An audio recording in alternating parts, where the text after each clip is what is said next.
Hello दोस्तों, स्वागत है आपका मेरे YouTube चैनल परीक्षा प्लान में। तो कैसे हैं आप लोग? आई होप अच्छे होंगे। तो जैसा कि आप लोगों को पता है कि साइंस को मैं NCERT से पढ़ा रही हूँ। क्लास 6 कंप्लीट हो गया है, क्लास 7 भी कंप्लीट हो गया है, क्लास 8 की बुक के 2 चैप्टर कंप्लीट हो गए हैं। क्लास 6 मैंने जब पढ़ाया था तब बुक अपडेट नहीं हुई थी, अब बुक अपडेट हो गई है। तो आप लोग परेशान मत होइएगा, जो भी नया टॉपिक जुड़ा होगा तो मैं जरूर आप लोगों को पढ़ा दूंगी। क्लास 8 की बुक का तीसरा चैप्टर पढ़ेंगे, कोयला और पेट्रोलियम। अच्छा लेसन है, इंपॉर्टेंट लेसन है, इससे प्रश्न पूछा जाता है, पहले भी पूछा गया है और आगे भी पूछे जाने की संभावना है। तो ध्यान से समझते चलिएगा। इसके पहले वाले वीडियो में मैंने आपको सूक्ष्म जीवों के बारे में बताया था कि किस तरीके से सूक्ष्म जीव हमारे लिए लाभदायक हैं और किस तरीके से हानिकारक भी हैं। यानी लाभदायक भी हैं जो मित्र कहे जाते हैं और कुछ शत्रु होते हैं जो हमें हानि पहुंचाते हैं। तो वो सब मैं आपको पिछले वीडियो में बता चुकी हूँ। आज कोयला और पेट्रोलियम के बारे में जानेंगे। अच्छा लेसन है, तो चलिए शुरू करते हैं। वीडियो देखने के बाद यदि आपको अच्छा लगे तो वीडियो को लाइक और शेयर कीजिएगा, और यदि आप चैनल पर नए हैं तो चैनल को सब्सक्राइब कर लीजिए। मैं कंप्लीट NCERT पढ़ाऊंगी। साइंस के इंपॉर्टेंट क्वेश्चन की प्रैक्टिस भी मैं करवा चुकी हूँ। 16 वीडियो प्रैक्टिस की आ चुकी हैं। अब मैं पेडागोजी की वीडियो लाने वाली हूँ, तो जल्द ही आपको साइंस के पेडागोजी के इंपॉर्टेंट क्वेश्चन की वीडियो मिलेगी। तो चलिए शुरू करते हैं। लिखा है, हम अपनी मूलभूत आवश्यकताओं के लिए विभिन्न पदार्थों को उपयोग में लाते हैं। इनमें से कुछ प्रकृति में पाए जाते हैं और कुछ का निर्माण मानवीय प्रयासों से किया गया है।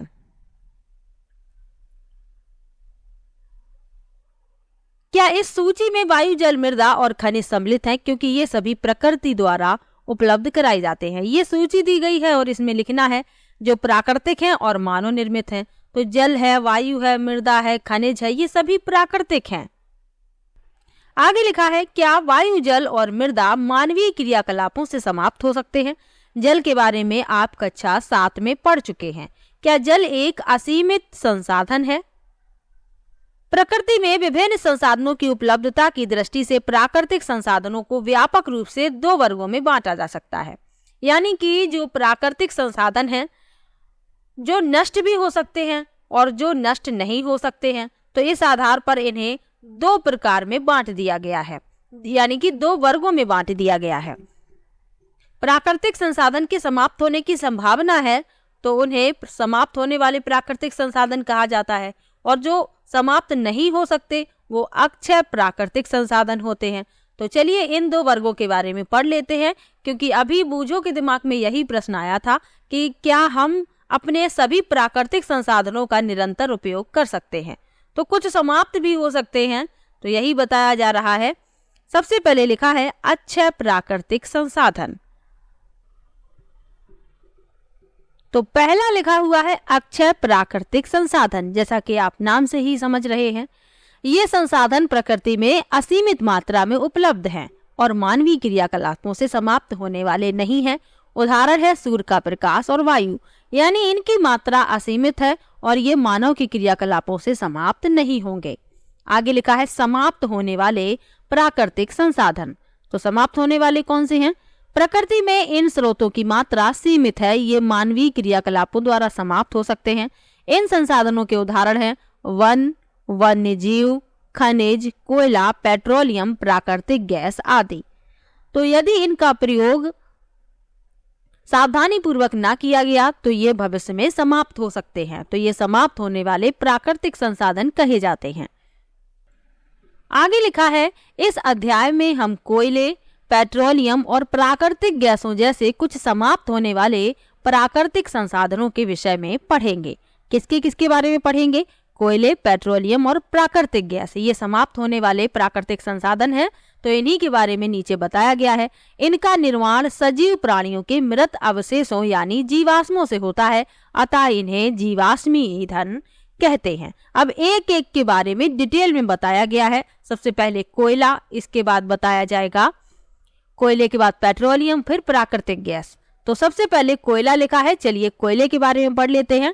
आप सभी लोगों ने कोयला जरूर देखा होगा। तो लिखा है आपने कोयला देखा होगा या इसके बारे में सुना होगा। यह पत्थर जैसा कठोर और काले रंग का होता है। ये वो कोयला नहीं है जो आप लोग लकड़ी के जल जाने के पश्चात जो मिलता है, ये वो कोयला नहीं है, ये दूसरा कोयला होता है। आगे लिखा है खाना पकाने हेतु उपयोग आने वाले ईंधनों में कोयला एक है।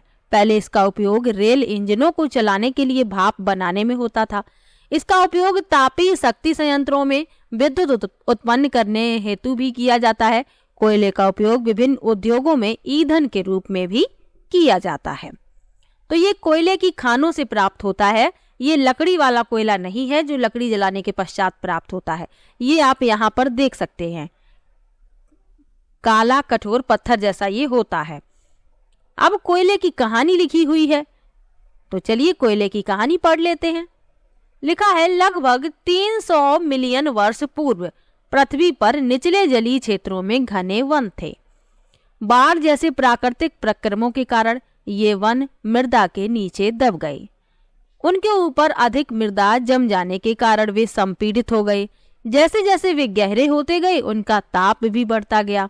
उच्च दाब और उच्च ताप पर पृथ्वी के भीतर मृत पेड़ पौधे धीरे धीरे कोयले में परिवर्तित हो गए। कोयले में मुख्य रूप से कार्बन होता है। मृत वनस्पति के धीमे प्रक्रम द्वारा कोयले में परिवर्तन को कार्बनीकरण कहते हैं। क्योंकि यह वनस्पति के अवशेषों से बना है, अतः कोयले को जीवाश्म ईंधन भी कहते हैं। चित्र में एक कोयले की खान को दिखाया गया है। आप लोगों को दिखाते हैं कोयले की खान। ये चित्र जो है थोड़ा धुंधला है, ये ऐसा ही छपा हुआ है। तो ये कोयले की खान है, इससे कोयला प्राप्त किया जाता है। तो कोयले की कहानी क्या है कि जो पृथ्वी पर वन थे, घने वन, ये बाढ़ जैसे प्राकृतिक प्रक्रमों के कारण मृदा के नीचे दब गए और उनके ऊपर मृदा जमती चली गई और वे मृदा के कारण संपीड़ित हो गए। जैसे जैसे वे गहरे होते गए ताप भी बढ़ता गया और उच्च दाब और ताप पर पृथ्वी के भीतर मृत पेड़ पौधे धीरे धीरे कोयले में परिवर्तित हो गए। कोयला मुख्य रूप से कार्बन होता है और मृत वनस्पति के धीमे प्रक्रम द्वारा कोयले में परिवर्तन को कार्बनीकरण कहते हैं। क्योंकि यह वनस्पति के अवशेषों से बना है, अतः इसे जीवाश्म ईंधन भी कहते हैं। आगे बढ़ते हैं। वायु में गर्म करने पर कोयला जलता है और मुख्य रूप से कार्बन डाइऑक्साइड गैस उत्पन्न करता है। प्रश्न यदि पूछ लिया जाए कि वायु में कोयले को जलाने पर कौन सी गैस उत्पन्न होती है, तो आपको याद रखना है कार्बन डाइऑक्साइड। उद्योग में कोयले के प्रक्रमण द्वारा कुछ उपयोगी उत्पाद प्राप्त किए जाते हैं, जैसे कोक, कोल तार और कोयला गैस। प्रश्न पूछ लिया जाता है कि इनमें से कौन सा कोयले का उत्पाद है, तो आपको याद रखना है कोक, कोयला गैस और कोल तार, ये कोयले के उत्पाद हैं। अब इनमें से सभी के बारे में एक एक करके डिटेल में बताया जा रहा है। सबसे पहले लिखा है कोक के बारे में, फिर कोल तार, फिर कोयला गैस के बारे में। और ये जो लेसन है बहुत ही ज्यादा इम्पोर्टेंट है और प्रश्न इससे कई बार पूछा गया है, तो ध्यान से समझते चलिए। और आपको कहीं पर भी डाउट हुआ करे तो आप कमेंट बॉक्स में जरूर लिखा कीजिए। तो सबसे पहले लिखा है कोक के बारे में। कोक क्या है? यह एक कठोर, सरंध्र और काला पदार्थ है। यह कार्बन का लगभग शुद्ध रूप है। कोक का उपयोग इस्पात के औद्योगिक निर्माण और बहुत से धातुओं के निष्कर्षण में किया जाता है। तो यह कठोर होता है, सरंध्र होता है, काला होता है और लगभग कार्बन का शुद्ध रूप है। और इसका जो उपयोग है इस्पात के औद्योगिक निर्माण में और बहुत से धातुओं के निष्कर्षण में होता है। अगला लिखा है कोल तार। यहाँ आप देख सकते हैं कोल तार चित्र में। यह एक अप्रिय गंध वाला काला गाढ़ा द्रव होता है। यह लगभग 200 पदार्थों का मिश्रण होता है। कोल तार से प्राप्त उत्पादों का उपयोग प्रारंभिक पदार्थों के रूप में दैनिक जीवन में काम आने वाले विभिन्न औद्योगिक निर्माण में तथा उद्योगों जैसे संश्लेषित रंग, औषधि, विस्फोटक, सुगंध, प्लास्टिक पेंट, फोटोग्राफिक सामग्री, छत निर्माण सामग्री आदि में होता है। रोचक तथ्य है कि मोथ और अन्य कीटों को भगाने हेतु प्रयोग में लाई जाने वाली नेफ्थलीन की गोलियां भी कोल तार से प्राप्त की जाती हैं। प्रश्न यदि पूछ लिया जाए कि नेफ्थलीन की गोलियां किससे प्राप्त की जाती हैं, आपको ध्यान रखना है कोल तार से। कोल तार का उपयोग सड़कों को पक्का करने में भी किया जाता था, लेकिन आजकल क्या किया जाता है, यहाँ पर लिखा है आजकल पक्की सड़कों के निर्माण में कोल तार के स्थान पर पेट्रोलियम उत्पाद बिटुमेन का प्रयोग किया जाता है। कोल तार का प्रयोग पहले किया जाता था, लेकिन अब पेट्रोलियम उत्पाद बिटुमेन का प्रयोग किया जाता है। अगला कोयले का उत्पाद है कोयला गैस। तो कोयले के प्रक्रमण द्वारा कोक बनाते समय कोयला गैस प्राप्त होती है।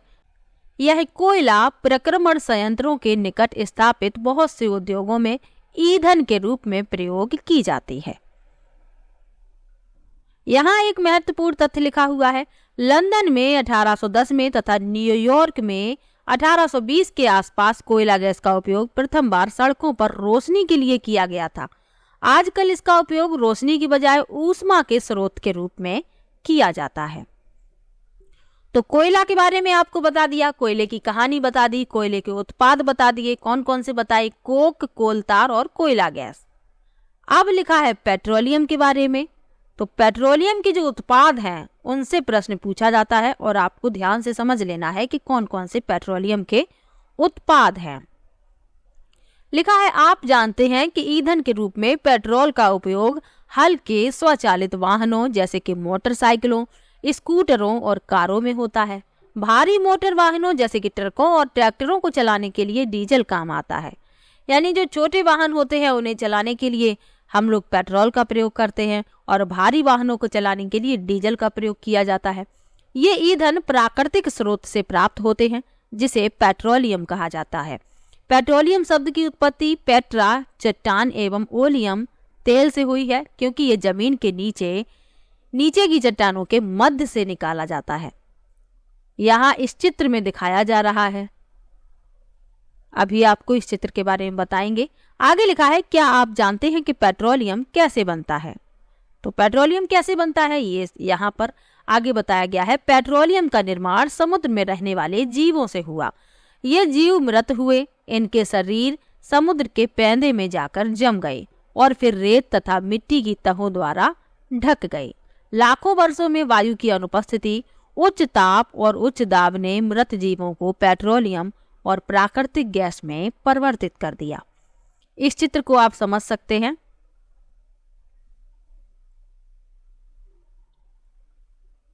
ये तैलाशय चट्टान आप देख सकते हैं, ये जल, ये तेल, ये गैस, ये अप्रवेश, ये चट्टान, ये कुएं दिखाए जा रहे हैं। ये कुएं दिखाई जा रहे हैं यहाँ पर। तो पेट्रोलियम का निर्माण कैसे हुआ? समुद्र में जो जीव रहते थे वे मर गए, तो क्या हुआ कि उनके शरीर समुद्र में पैंदे में जाकर जम गए और फिर उनके ऊपर रेत और मिट्टी की परतें जम गई। लाखों वर्षों में वायु की अनुपस्थिति में उच्च ताप और दाब ने मृत जीवों को पेट्रोलियम और प्राकृतिक गैस में परिवर्तित कर दिया। आगे बढ़ते हैं।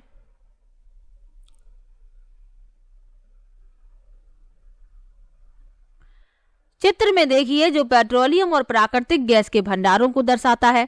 आप देख सकते हैं कि पेट्रोलियम तेल और गैस की परत जल की परत के ऊपर है। आप देख सकते हैं ये जल की परत के ऊपर तेल और ये गैस की परत है। क्यों है? क्योंकि ऐसा क्यों है? याद करिए कि तेल और गैस जल से हल्के होते हैं और इसमें मिश्रित नहीं होते, क्योंकि गैस और तेल दोनों ही जल से हल्के हैं, इसीलिए इनकी परत ऊपर है और जल नीचे है। यहाँ एक महत्वपूर्ण तथ्य लिखा हुआ है। विश्व का पहला तेल का कुआं पेंसिल्वेनिया अमेरिका में 1859 में प्रवेदित यानी ड्रिल किया गया था। 8 वर्ष बाद 1867 में असम के माकुम नामक स्थान पर तेल का पता चला।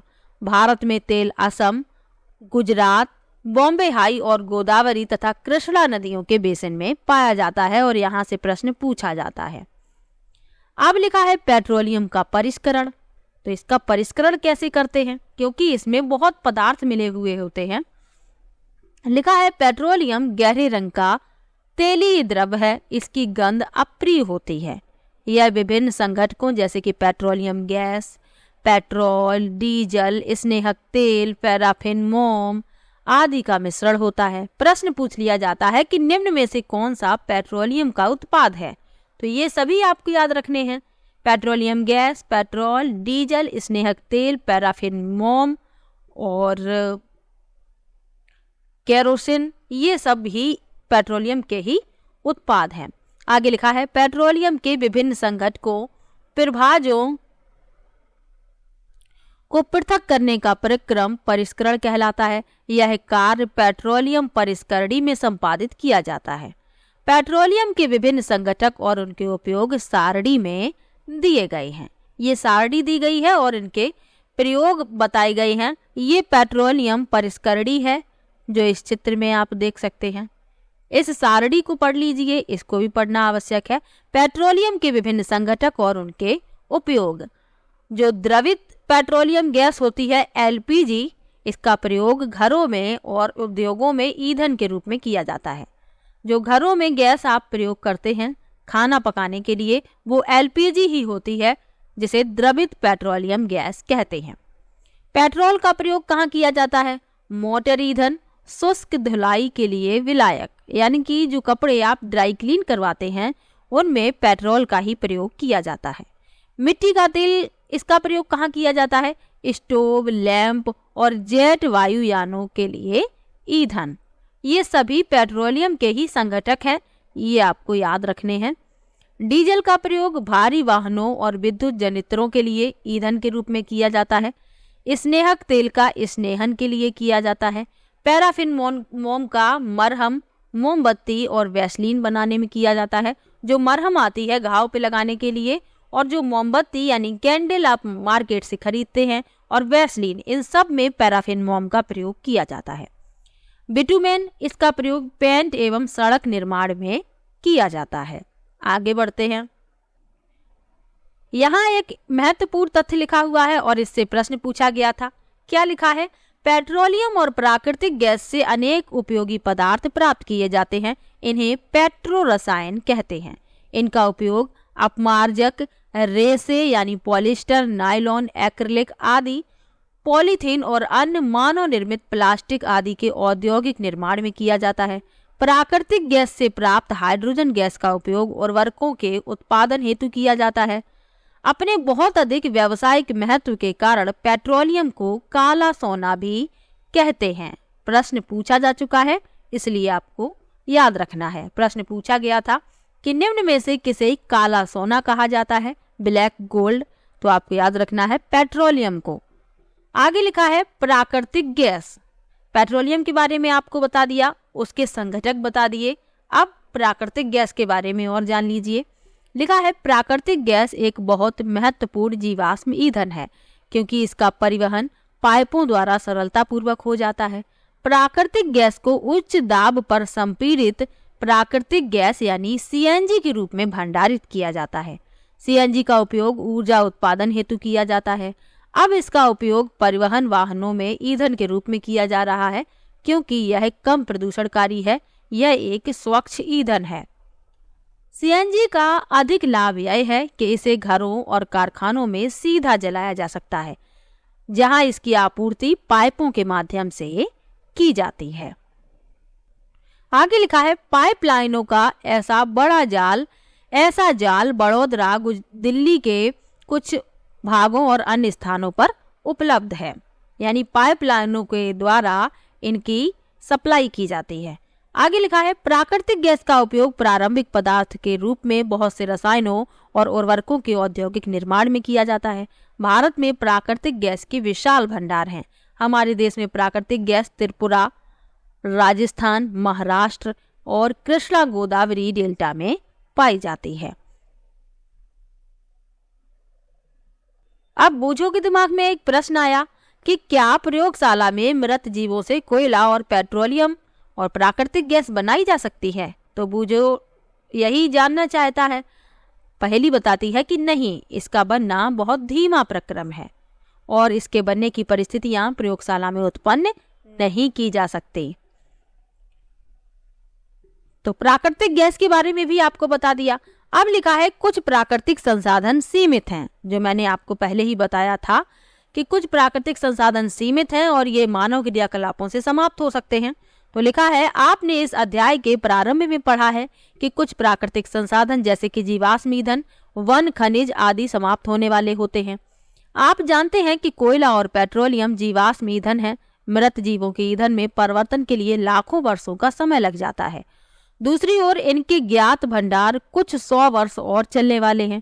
इसके अतिरिक्त इन ईंधनों का जलना वायु प्रदूषण का प्रमुख कारण है। इनका संबंध विश्व उष्णन से भी है, यानी कि ये वायुमंडल का ताप बढ़ा रहे हैं। आगे लिखा है अतः यह आवश्यक है कि हम इन ईंधनों का उपयोग तभी करें जब नितांत आवश्यक हो। इसके परिणाम स्वरूप पर्यावरण बेहतर बनेगा, विश्व उष्णन का खतरा कम रहेगा और ईंधनों की उपलब्धता लंबे समय तक बनी रहेगी। भारत में पेट्रोलियम संरक्षण अनुसंधान संघ यानी PCRA लोगों को सलाह देती है कि गाड़ी चलाते समय किस प्रकार पेट्रोल डीजल बचाएं। तो जहां तक संभव हो गाड़ी समान और मध्यम गति से चलाइए। यातायात लाइटों पर अथवा जहां आपको प्रतीक्षा करनी हो गाड़ी का इंजन बंद कर दीजिए। टायरों का दाब सही रखिए और गाड़ी का नियमित रखरखाव सुनिश्चित कीजिए, ताकि जो पेट्रोल और डीजल आप बिना मतलब के बर्बाद कर रहे होते हैं, यानी कि आपको प्रतीक्षा करनी है फिर भी आप इंजन चालू रखते हैं, तो ऐसे समय पर आप इंजन को बंद कर दीजिए। तो ये कुछ बताए गए थे तरीके जिनसे आप पेट्रोल और डीजल को बचा सकते हैं। तो आज का लेसन यहीं पर समाप्त होता है। छोटा सा लेसन था लेकिन बहुत ही महत्वपूर्ण लेसन है और इससे प्रश्न पूछा जाता है। मुझे आशा है आप लोगों ने ध्यान से समझ लिया होगा और कहीं पर भी आपको डाउट हो आप कमेंट बॉक्स में जरूर लिखिएगा। मिलते हैं नेक्स्ट वीडियो में, तब तक के लिए बाय बाय।